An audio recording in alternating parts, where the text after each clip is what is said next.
En la penumbra de una callejuela madrilena, el corazón de Javier de la Cruz latía con un ritmo que no entendía. Había seguido a Mateo, su mayordomo, sin saber por qué. Como si una fuerza invisible lo empujara hacia la verdad. Lo que descubriría esa noche cambiaría su vida para siempre. Javier, de 40 años, era un hombre que lo tenía todo. Una fortuna construida en el mundo de la tecnología, una mansión en las afueras de Madrid, y un rostro que aparecía en las portadas de revistas. Pero bajo la fachada de éxito, vivía atrapado en un vacío que ni el dinero ni el poder podían llenar. Desde joven, había ocultado su verdadera identidad, su orientación sexual, por miedo al rechazo de una sociedad que, aunque moderna, guardaba prejuicios en sus rincones más oscuros. Nadie, ni siquiera sus amigos más cercanos, sabía que Javier era gay. Mateo, en cambio, era un enigma. A sus 28 años, había legado a la vida de Javier como un soplo de aire fresco. Contratado como mayordomo hace apenas 6 meses, su presencia era discreta pero magnética. Sus ojos castaños, siempre alerta, escondían una historia que Javier no podía descifrar. Había algo en la forma en que Mateo se movía, en su risa contenida, en la manera en que sus manos rozaban accidentalmente las de Javier al servir el café, que despertaba en él una curiosidad insoportable. Esa noche, Javier no pudo resistirse. Cuando Mateo terminó su turno y salió de la mansión, Javier lo siguió. No era un acto racional. Era un impulso, una necesidad de saber quién era realmente ese hombre que ocupaba sus pensamientos. Las calles de Madrid estaban vivas, con el bullicio de los bares y el aroma a tapas flotando en el aire. Mateo caminaba rápido, su figura recortada contra las luces de la ciudad, y Javier lo seguía a distancia, con el corazón en la garganta. Mateo dobló en una calle estrecha, y Javier casi lo perdió de vista. Apuró el paso, esquivando a un grupo de jóvenes que reían frente a un bar. Cuando volvió a verlo, Mateo estaba entrando en un edificio viejo, con una fachada de ladrillos desgastados. Javier se detuvo dudando. ¿Qué estaba haciendo? Porque seguía a su mayordomo como si fuera un detective en una novela barata. Pero algo en su interior le decía que no podía dar marcha atrás. Subió las escaleras del edificio, siguiendo el eco de los pasos de Mateo. El lugar olía a humedad y a tiempo detenido. En el tercer piso, una puerta entreabierta dejaba salir una luz tenue y el sonido de risas. Javier se acercó, conteniendo la respiración. A través de la rendija, vio a Mateo sentado en un sofá desgastado, rodeado de un grupo de personas. Había hombres y mujeres, jóvenes y mayores, todos con una calidez que contrastaba con el frío de la noche. Pero lo que llamó la atención de Javier fue la bandera arcoíris que colgaba en la pared. Era una reunión de un grupo de apoyo para personas LGBT. Mateo, con una sonrisa que Javier nunca había visto en la mansión, hablaba con una mujer de mediana edad. Sus palabras eran suaves, pero cargadas de emoción. Hablaba de su vida, de cómo había crecido en un pequeño pueblo de Extremadura, donde ser gay era un secreto que pasaba como una losa.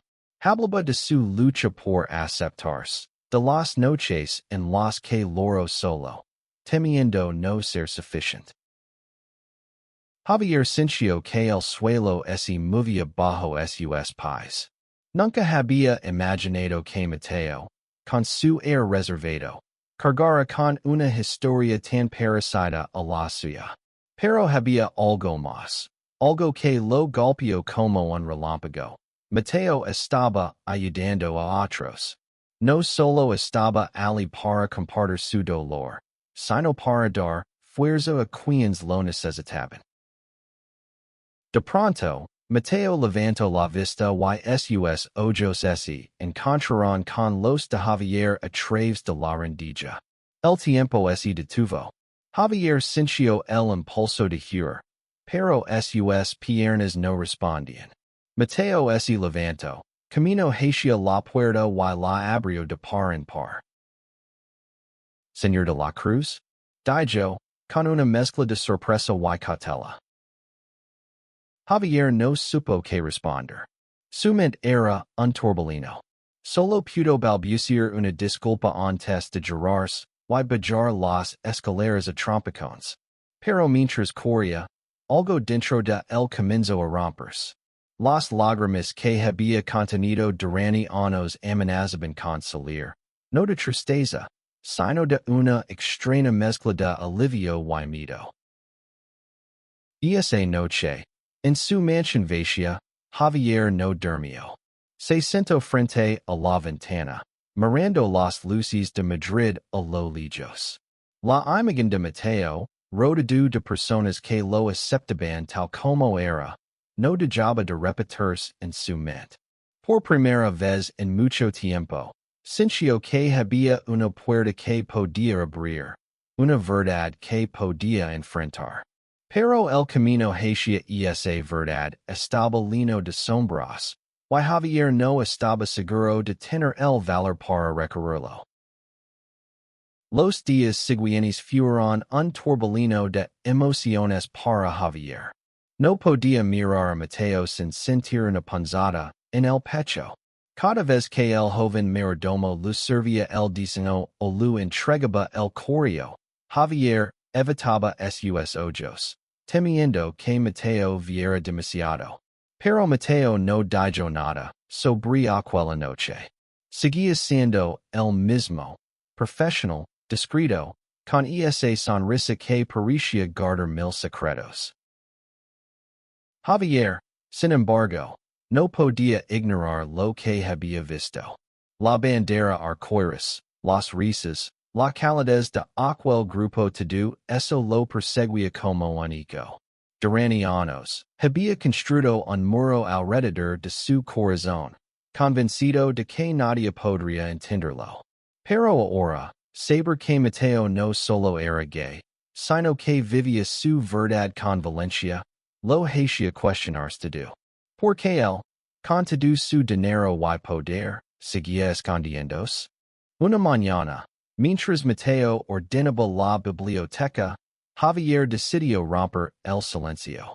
Estaba sentado en su escritorio, fingiendo leer un informe, pero sus ojos seguían cada movimiento del joven. Finalmente, carraspio y dijo, Mateo, ¿puedo preguntar algo? Mateo se detuvo, con un libro en la mano, y lo miró con curiosidad. Claro, señor. ¿Qué quiere saber? Javier dudó. Las palabras se atoraban en su garganta. Quería preguntar sobre la reunión, sobre cómo Mateo había encontrado el valor para ser él mismo, pero en lugar de eso, dijo, ¿Eres feliz? La pregunta sorprendió a ambos. Mateo parpadeó, dejando el libro en la estantería. Luego, con una sonrisa suave, respondió, Intento serlo, señor. No siempre es fácil, pero lo intento. Javier sintió que esas palabras eran un espejo. Él también había intentado ser feliz, pero siempre había algo que lo frenaba, el miedo, la vergüenza, el peso de las expectativas. Esa noche, Javier volvió a seguir a Mateo. No lo planeó. Fue como si sus pais tuvieran vida propia. Esta vez, Mateo no fue al edificio de la reunión. En lugar de eso, Camino hasta un pequeño parque en el corazón de Madrid, donde un grupo de músicos tocaba bajo las luces de un kiosco. Javier se quedó a la sombra de un árbol, observando. Mateo se unió a un grupo de amigos, todos riendo y bailando al ritmo de una guitarra flamenca. Había una libertad en sus movimientos, una alegría que Javier envidiaba profundamente. Pero entonces, algo cambió. Uno de los amigos de Mateo, un hombre alto con una sonrisa fácil, lo abrazó por la cintura. Javier sintió un nudo en el estómago. No era solo envidia, era algo más. Algo que no quería nombrar. ¿Celos? ¿Deseo? Fuera lo que fuera. Lo hizo retroceder y volver a casa, con el corazón más pesado que nunca. Al día siguiente, Javier decidió enfrentarse a sí mismo. Se sentó frente a su ordenador y buscó información sobre grupos de apoyo LGBT en Madrid. Encontró el mismo grupo al que Mateo asistía, una organización llamada Arco de Esperanza. Leo testimonios de personas que habían encontrado fuerza en la comunidad, que habían aprendido a amarse a sí mismas. Cada palabra era como un golpe, pero también como una chispa de esperanza. Y esa noche, Javier tomó una decisión. Había asistir a una de esas reuniones. No sabía si tendría el valor de hablar, pero al menos estaría allí, dando el primer paso. Cuando le dijo a Mateo que necesitaba el coche para ir al centro, el joven lo miró con una expresión que Javier no pudo descifrar. ¿Vía algún lugar especial, señor? Preguntó Mateo, con un tono que parecía saber más de lo que decía. Javier solo asintió, incapaz de explicar.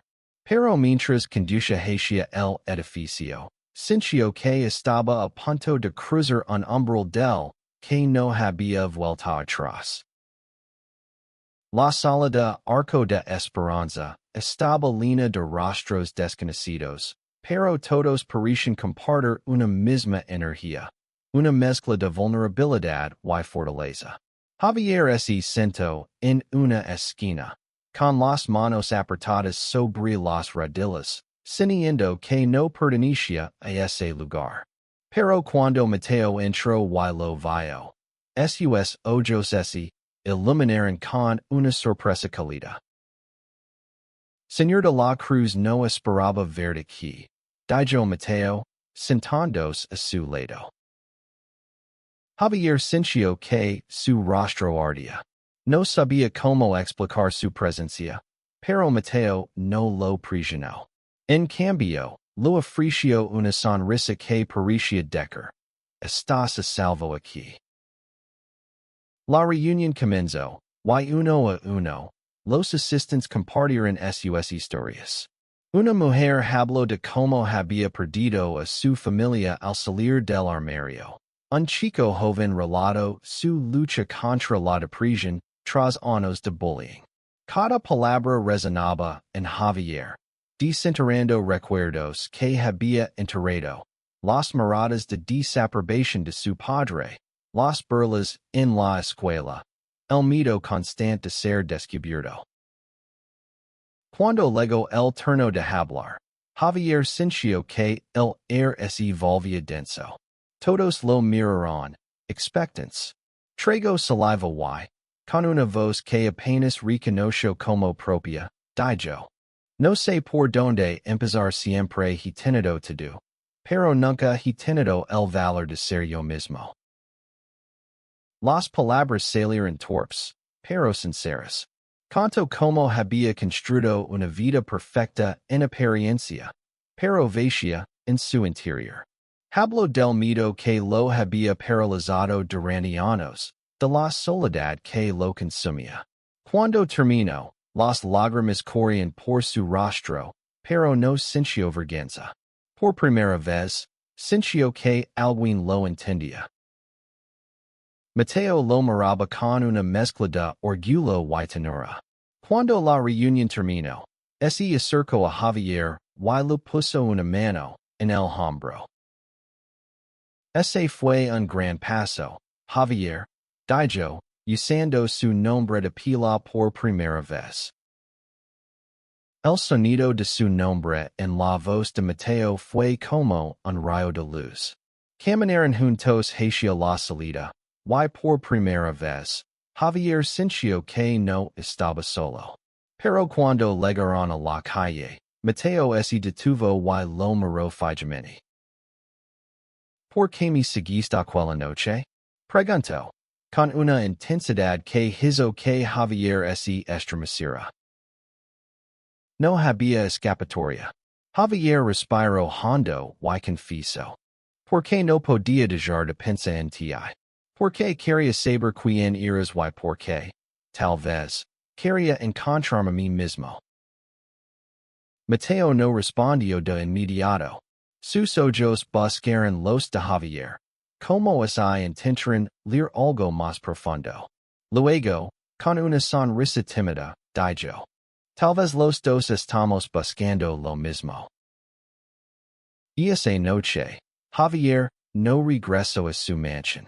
Caminó con Mateo por las calles de Madrid, hablando de todo y de nada.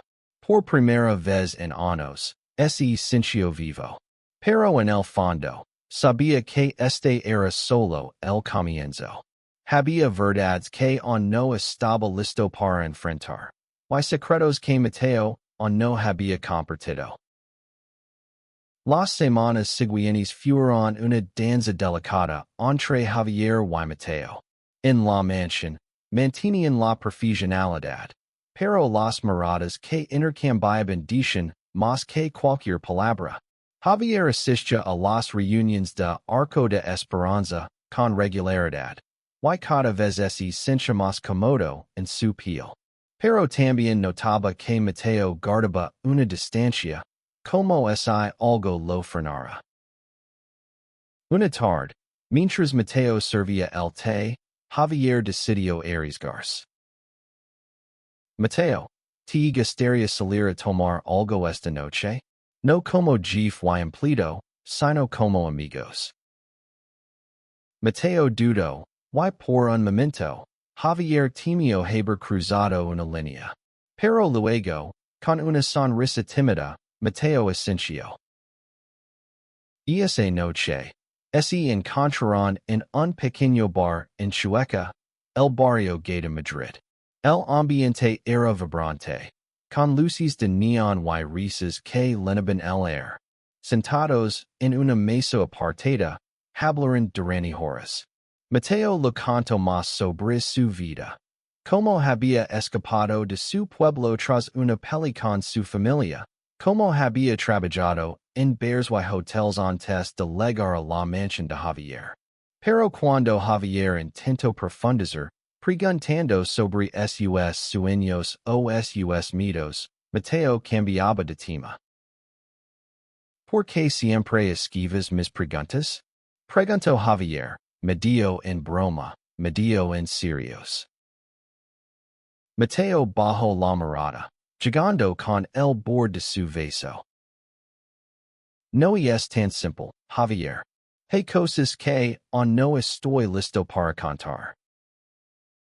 Javier quiso insistir, pero algo en la expresión de Mateo lo detuvo. En cambio, puso su mano sobre la de Mateo, un gesto pequeño pero cargado de intención. Mateo no la retiró, pero tampoco la apretó. Y esa noche, mientras caminaban de regreso, Javier sintió que algo estaba creciendo entre ellos. Algo frágil pero real. Pero también sintió el peso de lo no dicho. Decidió que no presionaría a Mateo, pero no podía evitar preguntarse qué escondía. Días después, Javier recibió una llamada de un viejo amigo, Carlos, que trabajaba en una ONG. Carlos le habló de un evento benéfico para jóvenes LGBT sin hogar, y le pidió ayuda para financiar el proyecto. Javier, inspirado por su propia transformación, aceptó de inmediato. Pero lo que más lo sorprendió fue cuando Mateo, al enterarse, se ofreció a ayudar en la organización. Conozco a muchos chicos que han pasado por eso, dijo Mateo, con una sombra en los ojos. Quiero ayudar.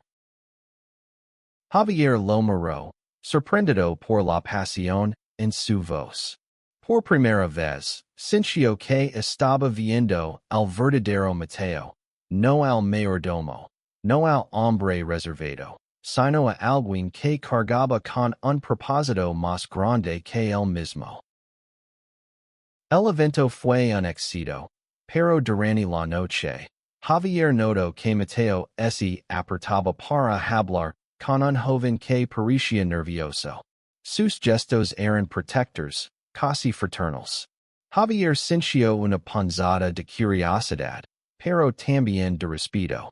Había algo en Mateo que lo hacía querer mejor, no solo para él, sino para el mundo.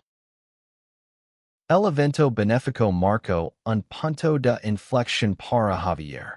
Ver a Mateo trabajar incansablemente, conectando con los jóvenes, lo hizo darse cuenta de que su admiración por él había evolucionado. No era solo atracción, era amor. Pero también sabía que Mateo seguía guardando secretos, y eso lo mantenía a distancia. Una noche, después de una larga jornada en la ONG, Javier y Mateo se quedaron solos en la oficina. El silencio entre ellos era cómodo, pero cargado de posibilidades. Javier, impulsado por un arrebato de Valencia, se acercó a Mateo y lo tomó de la mano.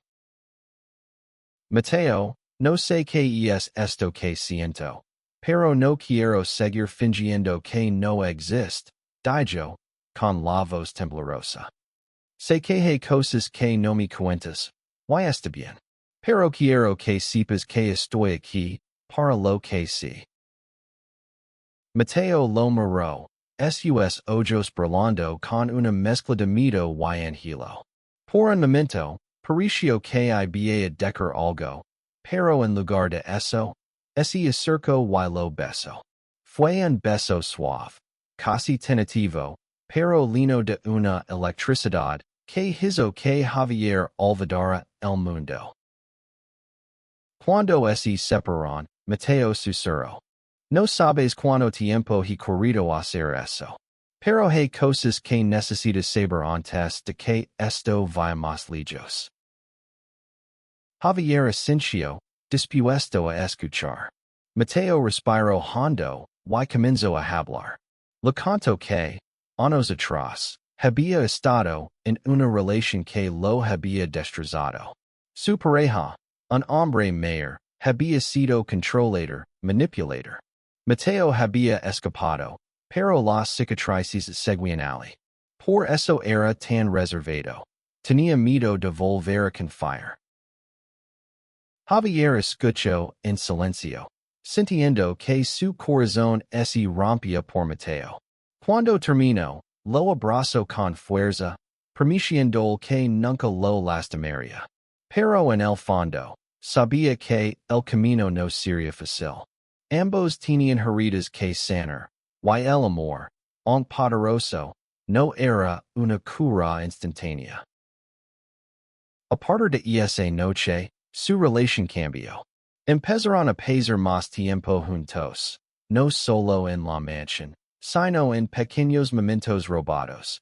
Paseos por el retiro, cenas en restaurantes discretos, risas compartidas bajo las estrellas.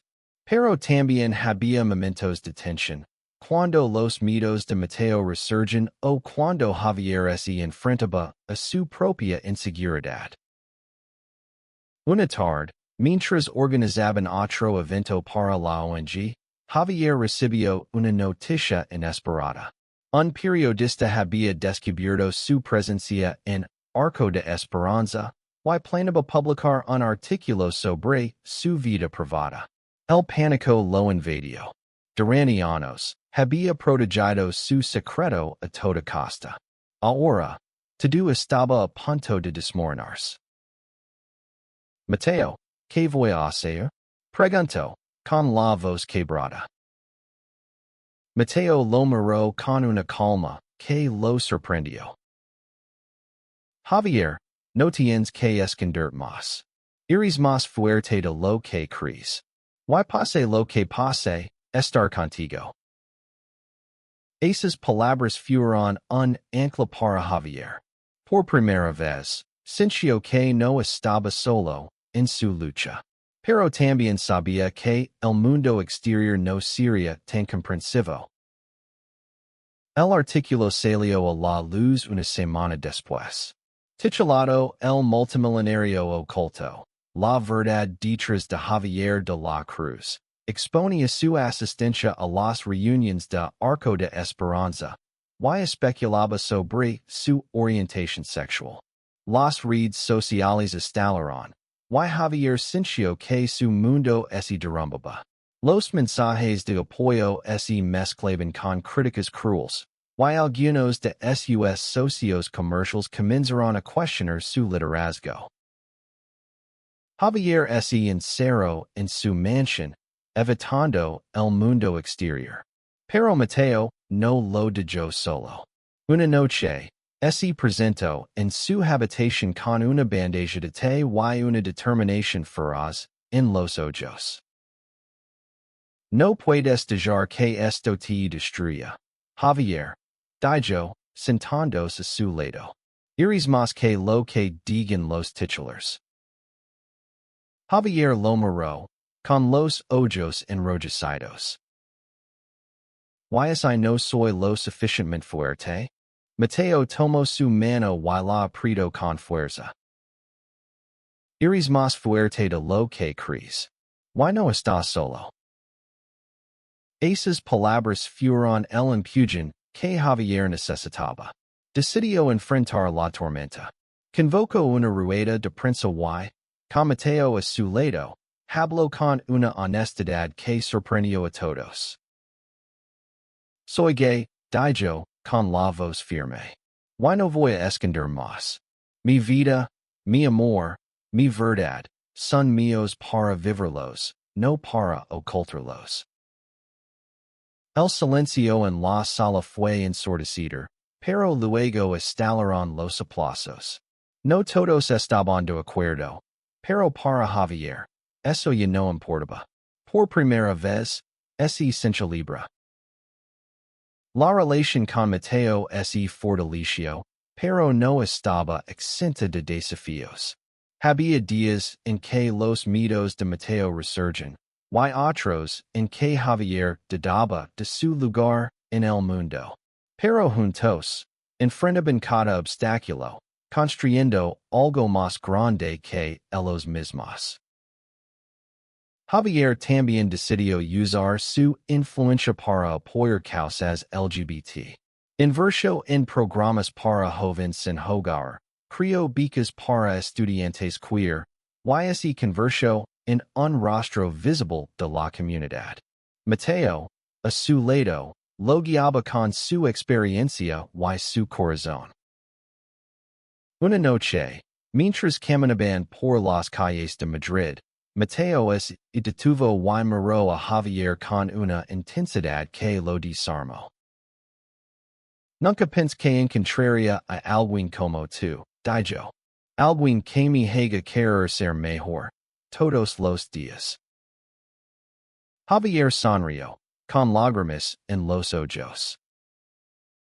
Yo nunca pensé que tendría el valor de ser yo mismo hasta que te conocí.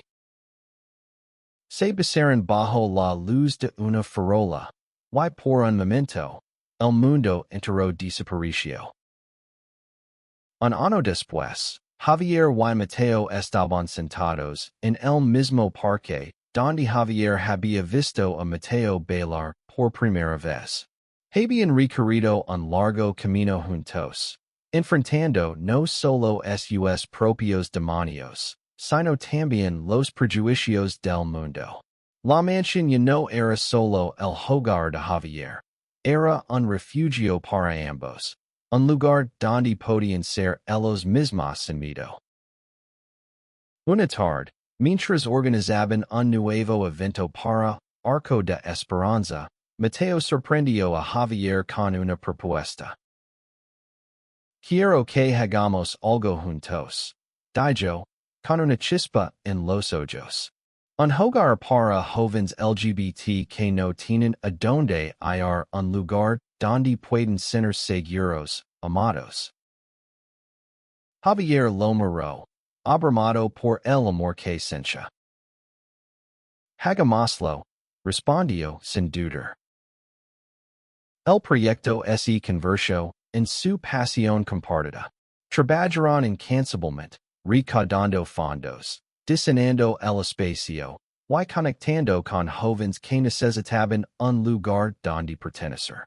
El día de la inauguración, el hogar estaba lleno de risas, música y esperanza. Javier miró a Mateo, que estaba hablando con un grupo de chicos, y sintió que su corazón se llenaba. Esa noche, en la intimidad de su hogar, Javier tomó la mano de Mateo y le dijo: Tú me enseñaste lo que significa ser valiente. Todo lo que soy ahora, lo soy por ti. Mateo sonrió, con lágrimas en los ojos. Y tú me enseñaste que el amor puede sanar, incluso las heridas más profundas. Se abrazaron, sabiendo que habían encontrado algo más grande que ellos mismos. Un amor que no solo los unía, sino que también iluminaba el camino para otros. Las lágrimas de Javier, las mismas que habían comenzado todo, ya no eran de dolor, sino de gratitud. Había seguido a su mayordomo en busca de respuestas, y lo que encontró fue una vida que valía la pena vivir. El hogar que construyeron juntos se convirtió en un faro de esperanza para muchos. Y cada noche, cuando Madrid se iluminaba con sus luces, Javier y Mateo sabían que, pase lo que pase, siempre tendrían el uno al otro.